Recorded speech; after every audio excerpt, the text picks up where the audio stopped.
Good morning friend, this is me your physio coach doctor Hemant Gaur.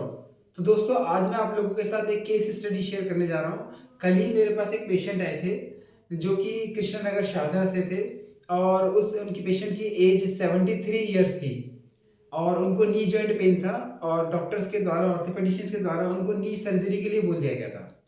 तो उनका घुटना मैंने चेक किया और मैंने देखा कि अभी उनकी सर्जरी की आवश्यकता नहीं है या अभी उनकी सर्जरी को टाला जा सकता है।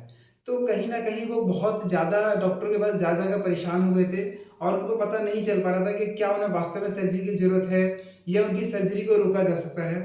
तो यहाँ पर उनकी परेशानी को देखते हुए मैंने सोचा कि इसी चीज़ पर एक वीडियो बनाई जाए, जिससे आप सभी लोगों को पता चल सके क्या आपके माता-पिता या आपके आस-पास में कोई ऐसा मरीज़ है जिसके घुटने में दर्द है और क्या उसको वाक़ई में सर्जरी की ज़रूरत है या नहीं है। तो दोस्तों, सबसे पहले मैं आपको बताना चाहूँगा कि जो घुटनों की सबसे आम बीमारी है, उसको हम बोलते हैं ऑस्टियोआर्थराइटिस, ओए, ये ऐसे आम भाषा में बोल देते हैं गठिया। इसकी 3 ग्रेड होती हैं, ग्रेड 1, ग्रेड 2, ग्रेड 3। ग्रेड 1 का मतलब है कि 10 टू 25% हमारे घुटनों के अंदर एक ग्रीस होता है जिसे मेडिकल टर्मिनोलॉजी में बोलते हैं साइनेबल फ्लूइड, और हमारे नी जॉइंट के ऊपर एक लेयर होती है जिसे हम बोलते हैं कार्टिलेज। तो जैसे जैसे वो कार्टिलेज खत्म होता चला जाता है और हमारा ग्रीस कम होता चला जाता है तो हमारी हड्डी एक दूसरे से टकराने लगती है, जिसकी वजह से मरीज को दर्द होता है। तो इसको अगर मैं पेन की टर्म से बात करूं तो ये होता है माइल्ड पेन, मॉडरेट पेन और सीवियर पेन। और अगर मैं ग्रेडिंग की बात करूं तो ग्रेड 1, ग्रेड 2, ग्रेड 3। तो दोस्तों, क्या होता है कि यदि ग्रेड 1 में है तो 10 टू 25% हमारा ग्रीस कम हो गया या जॉइंट स्पेस कम हो गया। अगर ग्रेड 2 में है तो आप मानकर चलिए 25 टू 50% डैमेज हो चुका है, और अगर ग्रेड 3 में है तो 50 टू 75%।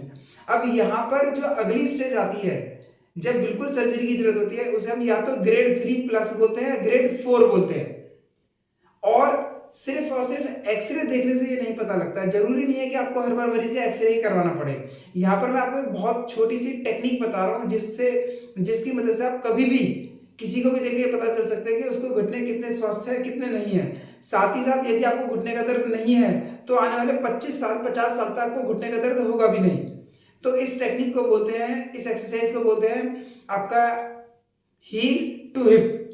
हील टू हिप यानी कि आपने क्या करना है, आपने किसी वॉल की सपोर्ट लेकर आप इस तरीके से खड़े हो सकते हैं और अपनी पैर को, अपनी हील को अपने हिप पर टच कीजिए।